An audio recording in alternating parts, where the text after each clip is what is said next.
putting Pippen on Magic Johnson rather than Michael Jordan. Magic Johnson's the greatest point guard I've ever seen. And Scottie Pippen was picking Magic Johnson up full court. Nobody did that. Except for Michael, the 7 times that I found it in the first period alone, and any other time that I find people doing it throughout NBA history. Since now I can't take what you said seriously, I have to assume that I'll find even more examples that what you said isn't true. All right, what we're doing today is a play-by-play breakdown of the first period of Game 2 of 1991, the game that things supposedly turned around because of a defensive assignment change and other things that Horace Grant has said, and in this case, David Aldridge was not even accurate. It's all very strange. I already did this once back after The Last Dance came out, but it's worth looking at again. And we're going to have a little nostalgic ride enjoying 1991. Oh, trust me, guys. I know what you mean when you say you get that nostalgic feeling hearing this old music, seeing this old intro. We didn't know. We didn't know it would never get better, did we? Even the shaky camera work from the helicopter, man, because things have changed so fast. You know, I'm a filmmaker, and the technology makes any asshole seem like they are talented now. Like a human being is holding a gigantic camera recorder on his shoulder while leaning out of a helicopter flown by another human being to get this. A minute or so later, Jordan stepped out of his car, hoping for a second chance to send the stadium fans into basketball ecstasy. I'm just enjoying the simplicity of this. Men looking like men getting into the arena. Now it's like a red carpet event. And they have entire social media pregame things about what people are going to wear and how they're going to walk into the tunnel. Ah, man. And Jordan, pretty simple suit. Magic, keeping it super simple. There is also tension because the simple arithmetic is this. No team has ever lost the first 2 games in the NBA Finals on their home court and then gone on to win the title. Should be Bedlam here in Chicago Stadium. Back to you, Bob. All right, Stephen, we are set for Game 2. The officials, Jake O'Donnell, Mike Mathis, and Jess Kersey. You see how subtle and underplayed this chalk clap is compared to LeBron's toss, in which is basically he stands in front of the crowd and says, "Pay homage to me, you know, worship me." Vlade Divac, a major factor, 16 points, 14 rebounds. So I'm going to be taking a pretty close look at this guy today, as well as Scottie Pippen, because of their mouths and running their mouths and the stupidity coming out of their mouths. If I had to guess, they are gearing up for another no bowl tour, considering that Scottie said some dumb crap recently and Horace Grant has said some dumb crap recently, which is similar to what they did warming up people, getting some hype built up before their last no bowl tour. The Chicago Bulls admit that this is Jordan and Paxson in the backcourt. Cartwright with Pippen and Grant up front.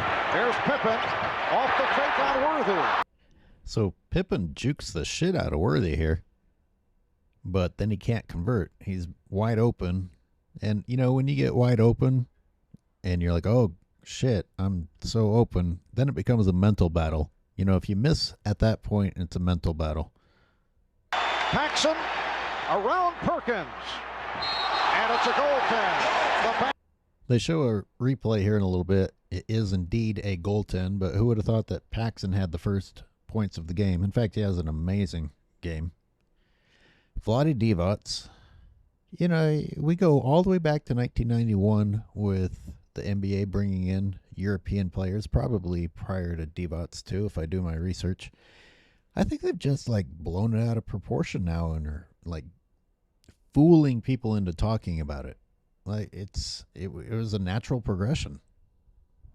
Something Phil Jackson was concerned about after game one.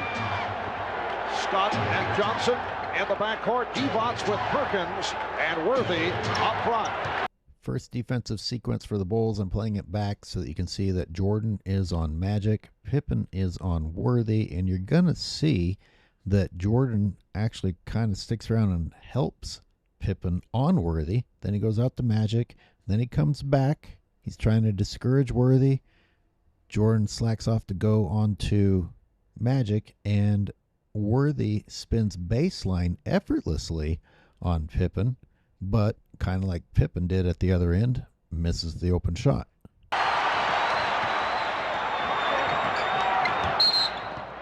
Offensive foul. Cartwright is called for the illegal pick.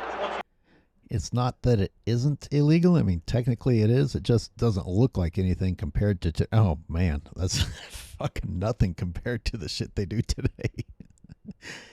It's interesting. Like, you're not allowed to touch people in the NBA now except for with the illegal screens. It's so weird how they allow the illegal screens. Well, they're certainly trying things. to clean it up right away. That was not what we would call a hard screen. As Paxson penetrates, the shot on the way down. There's the replay I was talking about earlier, but I'm pausing here so I don't get flagged. That may have already been too long of a sequence. Yeah, that's a pretty tough call that went against Cartwright there. So anybody who thinks this was rigged in the Bulls' favor, you just start keeping track of these foul calls.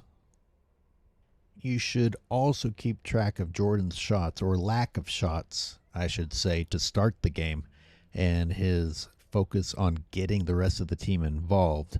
And I'm talking to you, Horace Grant. Learn how to say thank you when somebody else is the real reason that you got your points. All right, I'm stopping it again already, and for good reason, because who is that on the left side of your screen? That's Magic Johnson and Michael Jordan, but that doesn't explain why I stopped the screen. Let's be interactive. Who can guess why I stopped it here? Whom of you are my devoted viewers who watched my Michael Was Too Nice to Scottie in the Last Dance series?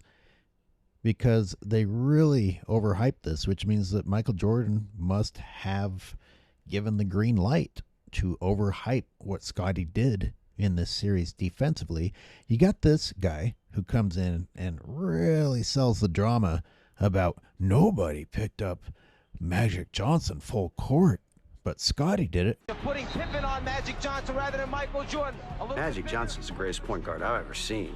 And Scottie Pippen was picking Magic Johnson up full court. Nobody did that. Well, here's Michael Jordan doing it right in front of you. Here it is. Come on, man. And this scene that they use in The Last Dance is pretty much the most intense defensive scene in the game of Magic and Scottie. So it's not like this was in an accurate representation of the whole game. And back comes Magic Johnson, and the matchup remains with Michael Jordan guarding Johnson. All right, nothing particularly interesting happens here. I'm just pausing for copyright purposes, although when I unpause it, you'll see that Vlade is owning Horace Grant. Perkins. And Divac is right there getting the good position. Here's Pippen getting it back out. And you get the idea that Michael is looking to dish it off here. And there's Horace Grant blowing a potential assist stat for Michael Jordan. Scottie's still on Worthy, who scores right here. 9-point guard who's able to look down the floor over the top of the defenders. Worthy has picked up so many The Lakers get messed up here with their matchup, and there's Perkins on Pippen, so Pippen feeds it into Cartwright, which is the right move. Good job, Pippen. Good finish, Cartwright. Well, doing it again. Once again, I've got to draw your attention to the fact that Michael's picking up Magic full court. And it's not that I'm trying to overhype Michael Jordan's defense or downplay Pippen even. It's that, don't you feel dumb that it was so easy to be told something and get you to buy into it? Because I bought into it. I was like, oh, well, shit, maybe Scottie did more than I remember. Well, this guy told you that nobody picks up Magic full court. This is the same effing game. And Michael's doing it. As we made reference to on Sunday, during the course of the playoffs, the Bulls usually like to get Cartwright going early. All right, Magic's getting a post-up position on Jordan here. Remember, Magic's got 3 or 4 inches, 25, 30 pounds on Jordan. Completely opposite of LeBron's career, where LeBron always has the size and the weight advantage. With those baseline jumpers, and that's the case throughout the regular season. Divac's off a beautiful feed. So Magic doesn't score, but then again, Magic's passing was always considered probably a bigger threat than his scoring. So I'm curious who people fault here. Jordan doesn't stop the pass, but Grant gets burned on the cut. Burned badly, actually. By Magic. Something you've heard us mention a number of times, the hands of Vlade Divac, an excellent catch that time of a pass that actually was a little bit too long. What a pass from Jordan. All right, and here is why Horace Grant needs to be going on a Thank You Michael Jordan tour, not a No Bowl tour. Look at that pass. What the fuck was the drama on the shot there, Horace? I'll play the whole thing again. There's Horace cutting. That almost looks like guys flopping today, but I don't think he was trying to flop. I don't know what that was. Starting with the still frame at the other end, we still have Jordan on Magic defensively. Grant coming over momentarily to help on Magic, who now is attempting to post up on Jordan. Jordan got the help, and Magic gave it up. He has Byron Scott open. Great find by Magic. Great hit by Byron Scott. Let's keep track of the three-pointers. That's the first one that I noted. And let's see what the percentage is. All right, so let me make a note here. There's one from Byron Scott. So Vlade gets drawn out to help on Jordan here, and Jordan tries to feed it, but Byron Scott with a quick hand tips up in the air. Pippen grabs it, comes down, and Jordan finds Cartwright for an easy bucket. Lead to 9-8. Michael Jordan. I'm thinking about what Sports and Fitness Rant said in his rant this morning about Jordan controlling the tempo and controlling the game at both ends. You know, he's running all over the place. He screws up, but unlike LeBron, he's back there trying to make up for it. So he was right there with Pippen when Pippen gets the steal. Pippen gives it up to Jordan. Jordan immediately sees Cartwright, goes in for a rebound. There's no rebound necessary. And here is Jordan getting ready to play full court defense. Again, this is at least the third time in the first quarter that I'm pointing out that here's Jordan ready to play D on Magic. I mean, they lied to you about it being a rare thing. All right, I'm going to freeze frame it here. You see a little battle between MJ and Magic. They're trying to utilize Magic's size advantage. And again, I'm going to repeat myself. What do you do with LeBron? Try to use LeBron's size advantage. About the only thing he has. Here's Jordan having to overcome lack of size and doing it. Because the Lakers have been thriving with their low post offense, so Scott has had to make the biggest adjustment. It'll be Chicago ball. So thrown away pass, deflection, you know, whatever this ends up being here, that's Michael Jordan on the defense. Things the Bulls want to do is go at Perkins, go at Magic, make them play defense, maybe pick up some early fouls. Jordan backing Scott. Jordan's first shot of the game. Boy, what a pretty one. Let's take a look at that again. Love that he doesn't have to double dribble in order to utilize his bag. Look at that spin off. Again, I've got to reiterate, Jordan's first shot of the game. Jordan known as a ball hog. Jordan known primarily as a scorer. Well, here is Jordan just now taking his first shot because he was focused on getting his teammates involved. This is 1991. This is early in the career. Jordan is a much more lethal scorer than LeBron and can do it in more ways than LeBron. And yet here he is showing you that he gets the team involved, which is, you know, LeBron's supposed calling card. The reality is LeBron tries to be the scorer, just isn't that great of a scorer, so you turn to pretending that he is a facilitator. Yes. He hits on his first field goal attempt. What's Michael doing right after hitting that great shot? Playing full court D. Again, this has got to be the fourth time that I have still framed just to prove that that interview clip, that over dramatic guy talking about nobody picks up Magic full court, was complete horseshit. This is the fourth time in the first period that I've shown you. The Bulls 10 and the Lakers 9. Michael Thompson getting set to come on early. 4 minutes have gone by this first quarter. Thompson is at the scorer's table. I had to freeze frame for copyright purposes. You see that Jordan is still technically out on Magic, although he doesn't seem terribly concerned about Magic. He seems more concerned with giving Scottie help on Worthy, and he is going to feint in to take away the inside path for Worthy. And then after that, he's going to crash the boards hard. I mean, this is a fantastic rebound. Setting up on Pippen. He was so effective on Sunday afternoon. Worthy, despite the sprained ankle, played 45 minutes in game one, more than any other Laker. All right, I'm going to freeze frame it here. We're going to talk about this in a moment, but notice Jordan with the outlet pass up court to Paxson. Paxson gives it back up to Jordan, who immediately sees the opportunity with Pippen. From this angle, I don't understand why Pippen can't finish that. The ball looks high enough. The alley-oop did not work, but Cartwright is there. So once again, we have Jordan feeding Pippen, giving Pippen opportunities, and it's Pippen that is costing Jordan assist stats. Not that Jordan cared, but hey, just saying. Lakers want to talk it over.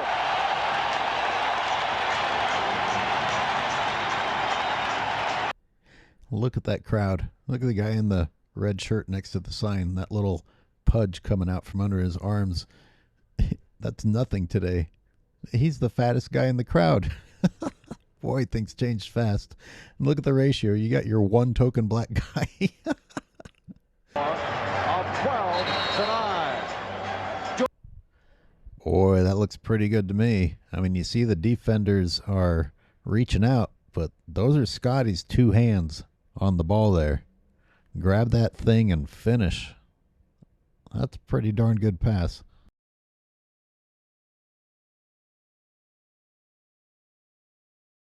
Jordan spots Pippen going back door. Nice recovery by the Lakers. Just I kind of think Pippen blew that. I don't know. What do you think? go get a piece of the ball initially.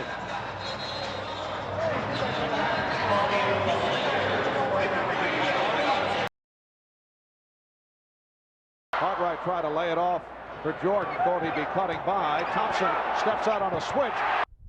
Are you pointing, Horace Grant? Are you acknowledging why you got those points? You're acknowledging who fed you the ball? Seems like at the time you understood. Yeah, sure forgot. Your buckets so far have all been thanks to great feeds from Michael Jordan. Learn how to say thank you. And Grant able to take the pass from Jordan. Something that you saw time and time again in the series against Philadelphia. Whenever they trapped Jordan on a double team off a pick and roll.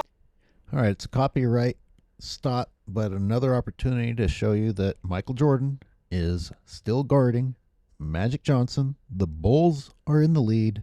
So how exactly did we manufacture this story that Pippen switching over onto Magic was the turnaround? He would find someone in the middle of the lane wide open as they go to their areas respectively. 8-0 run. They ended up getting the size mismatch. Jordan ends up on Divac. Pippen comes over with great help defense. Acknowledge that. And Jordan swarms him, and Divac comes up with nothing. By Chicago. Here's Magic for Divac, and he's fouled. Bulls looking for a tie-up. I think there's an audio delay with the screen recording because the whistle didn't come that late. But there's a few things I want to show here. When Jordan isn't guarding Magic, Magic's suddenly able to penetrate. And once he penetrates, he's able to create. He dishes to Divac. And there's Jordan with the help D. And boy, I think that's clean. They don't give a replay, unfortunately, but from that angle, it looks pretty clean to me. And look at Jordan's composure. I mean, compared to the shit we see today, he just seems like shockingly composed. Man, when you zoom in on that old footage, you just can't see hardly anything anymore, but it looks clean. I had to guess it's clean. That's a tough call against Jordan, and he composes himself better than anything I see out of LeBron on a call that goes LeBron's way even.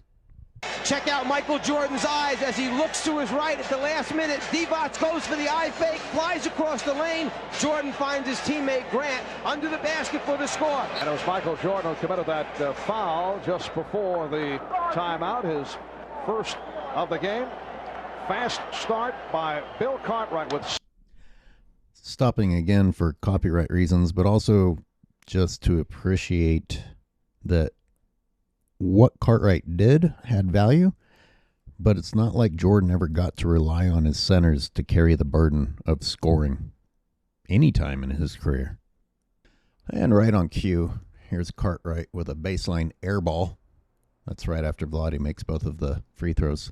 This first quarter, Cartwright and the air ball handled by the Lakers. They have Worthy up front. By now, I think you understand why I'm freeze framing here. I think this is the 5th freeze frame of Jordan picking up Magic full court just in the first period. Are we counting this as full court, or does it have to be baseline to baseline? Nobody did that. Now with Divac and Thompson. Michael Thompson coming on for one of the Lakers' heroes of Sunday afternoon, Sam Perkins. Stopping again for multiple reasons. You see that Jordan is still on Magic, but I want you to pay attention to the defensive attention the Bulls give to Vlade Divac and how much help Horace Grant requires against Vlade Divac. Magic Johnson and Byron Scott are at the guards. You basically have 3 Bulls ready to go help there, and really 4. Looks like down in the paint's ready to come help as well. Vlade's going to get everybody and then kick out to Worthy, who hits the 3. Watch Vlade's patience. Shot clock winding down. They slack off, and then they collapse on him. He waits until the right moment to kick it out. Maximum open space for James Worthy to hit this shot. Divac backing Grant. Here's Worthy for 3. Yes! By my count, that's 2 3-pointers taken in the game so far, 2 3-pointers hit. It's almost like these unskilled guys were better 3-point shooters than today's 3-point shooting era. I mean, imagine that you don't have a chance to get into a rhythm because you don't shoot 3-pointers all game, and yet you're hitting a high percentage of them. 3-pointers are being used as a strategy here, not as a default. Paxson. Johnson stays with him. Pippen, and the lane closed. Here's Grant. Good defensive sequence by the Lakers. But I'm going to give Horace Grant credit here. That's a nice move. He's 6'10", scoring on the 7-1 Vlade. Yeah, that was a nice finish. That is the first shot of Horace Grant's that was not a direct feed for an easy basket, thanks to Michael Jordan. Just keeping track. All right, still frame. Who is front and center? That is Michael Jordan guarding Magic Johnson still. It's going to take a really creative argument to hear how Scottie guarding Magic for a little bit turned this game around. I don't think Magic has any points yet, does he? Nervous for game 1 on Sunday. Not happy with his play. 3 for 8 from the field. Look at Jordan slack off of Magic and kind of hover right there, and for good reason, because Scottie apparently needs help on Worthy. Scottie goes for the steal here and gets absolutely cooked. 2 points for Worthy. Although he did pull down 10 rebounds, Bulls lead it 16-14.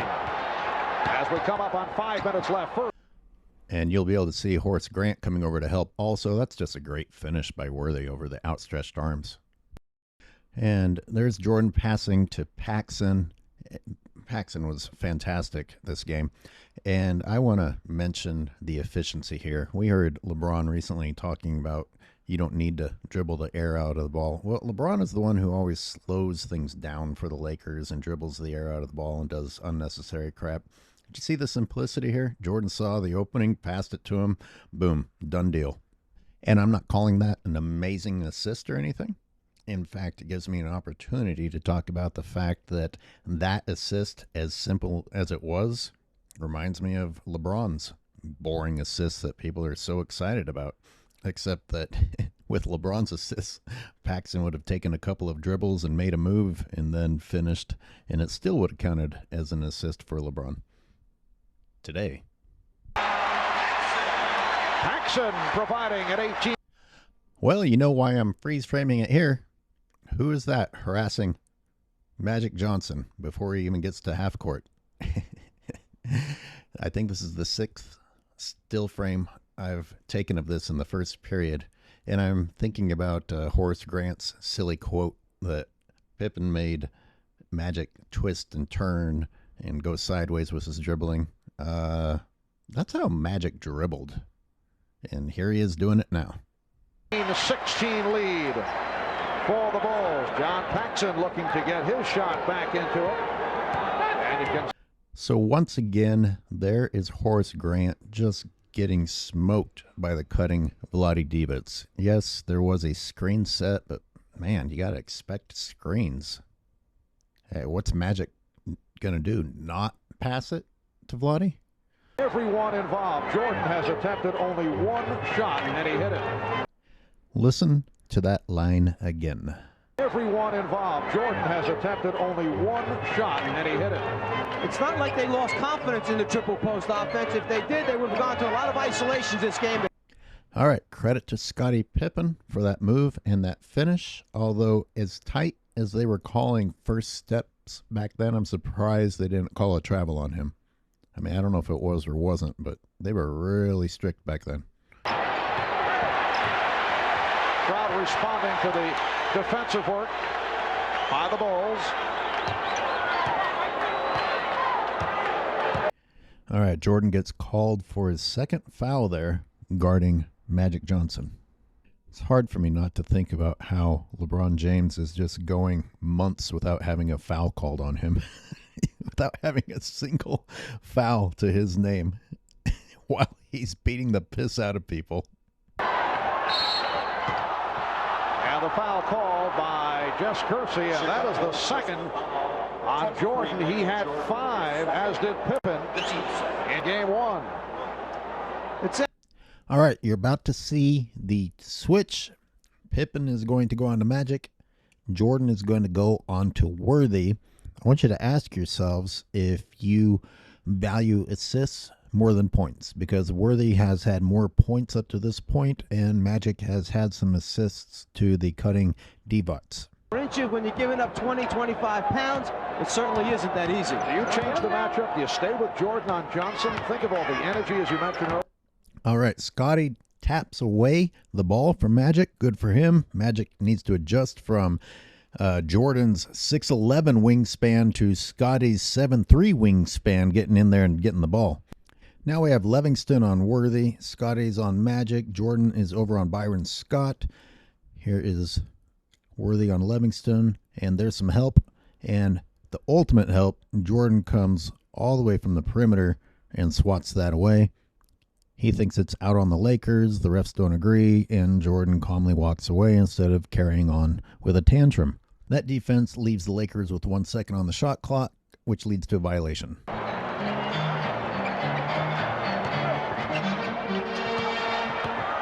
Credit to Horace Grant. 2 more points with, what do you call this, a running scoop shot? But, man, boy, did you miss Michael cutting wide open. I mean, no harm since he scored, but can you imagine the hissy fit LeBron would be throwing for not having the ball fed to him in that situation?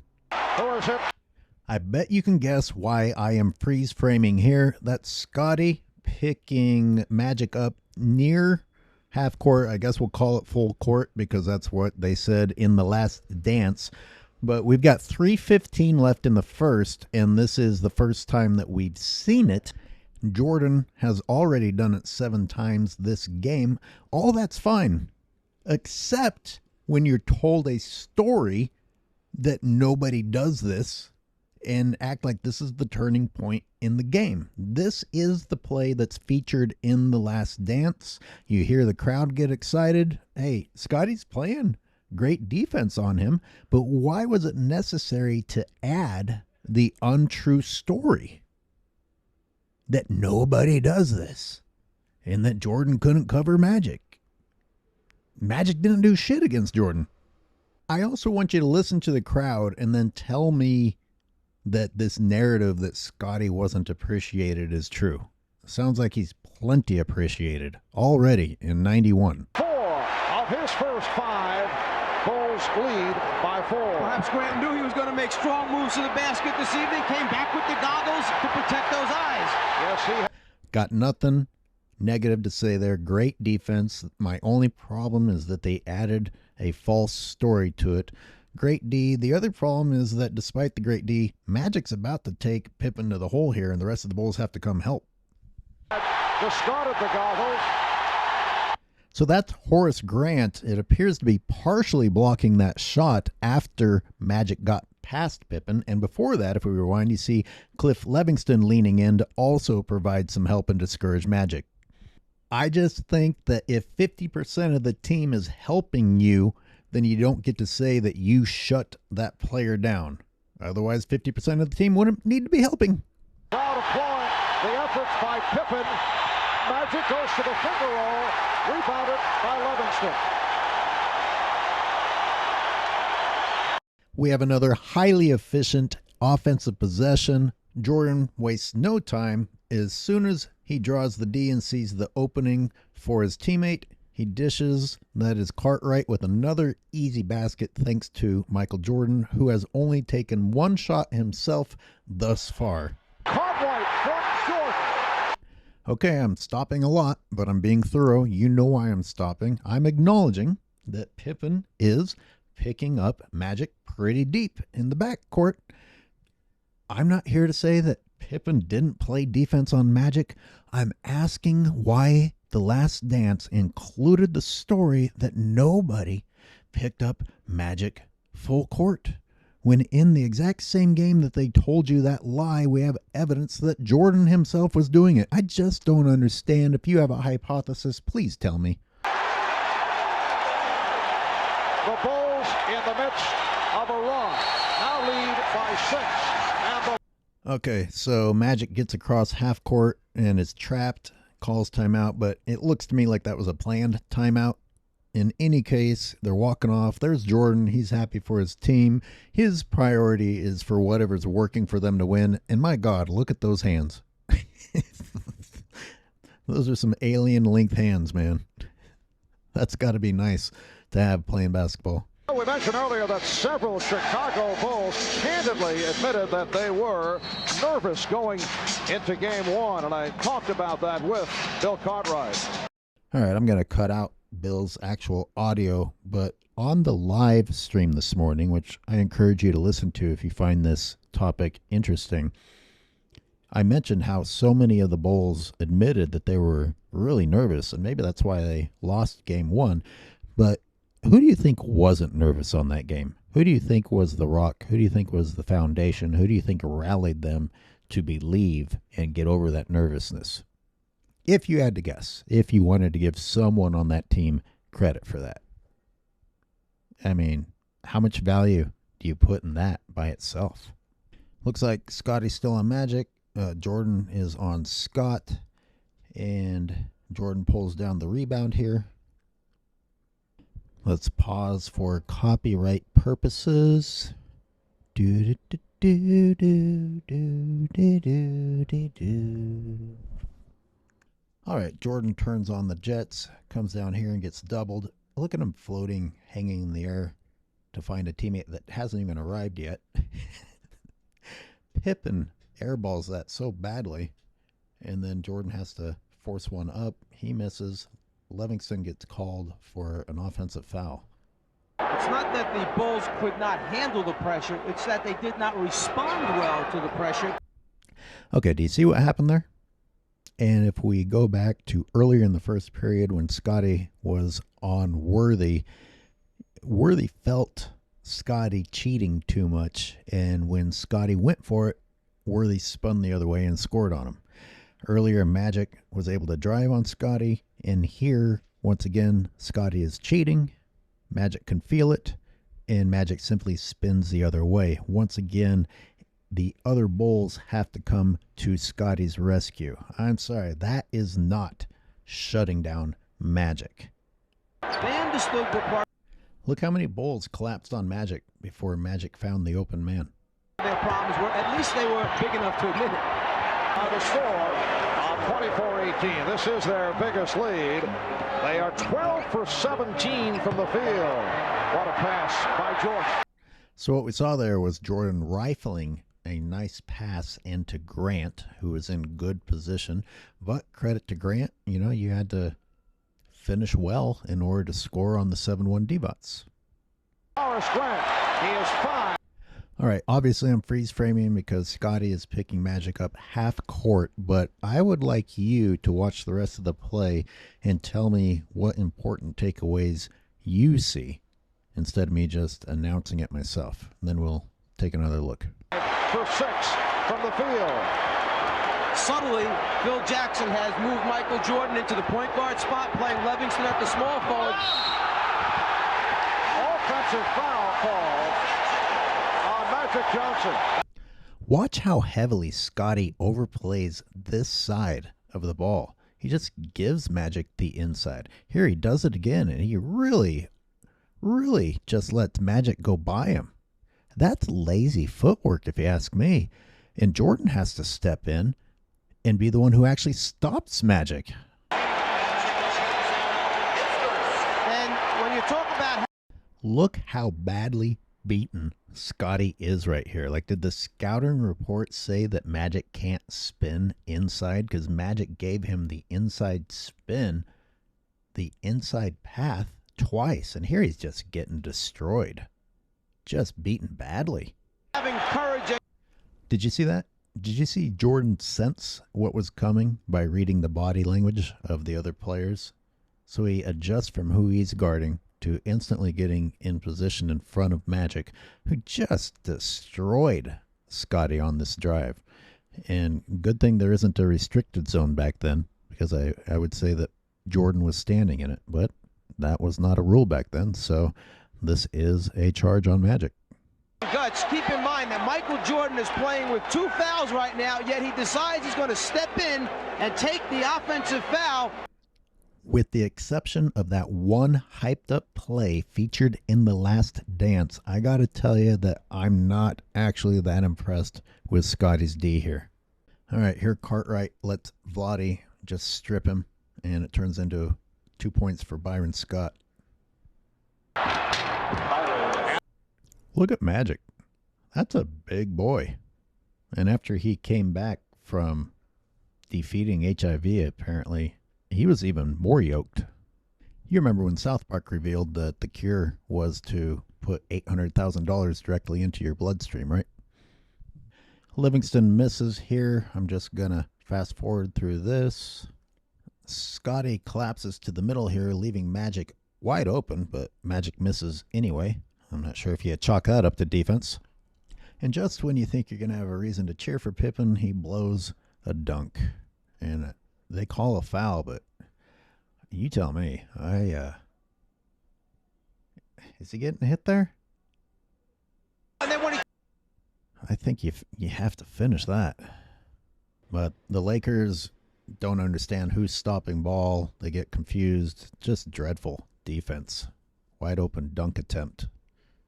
There's sort of a mad scramble here. The Lakers manage to find AC Green, who hits the 3. Am I crazy, or are the players 3 out of 3 so far in this game for threes? And I got to freeze frame it for copyright purposes. Can't let the footage play too long, but Scottie's about to turn the ball over to end the first period. You know, I was trying to be very thorough. This was every play of the first, and I just don't think I don't think there's anything here to get excited about Scottie Pippen for, or Horace Grant for that matter. Jeez, if I had to choose, I'd say Horace Grant showed more of an offensive game. But that's like two little scoop buckets down deep. And am I crazy, or did the starters play every minute of the first? I mean, today it's a no-brainer. There's no question that your guys are going to get rest, even in the very first period. So I guess the biggest takeaway is that what David Aldridge said in The Last Dance simply wasn't true. Nobody did that. Except for Michael, the 7 times that I found it in the first period alone, and any other time that I find people doing it throughout NBA history. Since now I can't take what you said seriously, I have to assume that I'll find even more examples that what you said isn't true. Which brings me back to, why did he say it, and why was it allowed to be included in The Last Dance? You know, the great thing about getting old, one of the great things about getting old is that you don't even remember that you already said all of this, because I pretty much said all of this in the first video I did breaking down The Last Dance. But it seems like it needs to be said again, partially thanks to Horace Grant's foolishness, and because not enough people watched my original episode. But I also went play by play this time so that there aren't any escape routes. And I only got through the first period so far. You see how thorough and how long of a breakdown that required. So we will get to the second period soon. But no matter what I find in the second, third, or fourth, the bottom line is that David Aldridge's speech in The Last Dance isn't true. I think people should appreciate the excellent, efficient three-point shooting of players in an age where everyone wasn't shooting threes all the time, and also appreciate the other things that Jordan was doing on the court, defensively, facilitating, and scoring when necessary.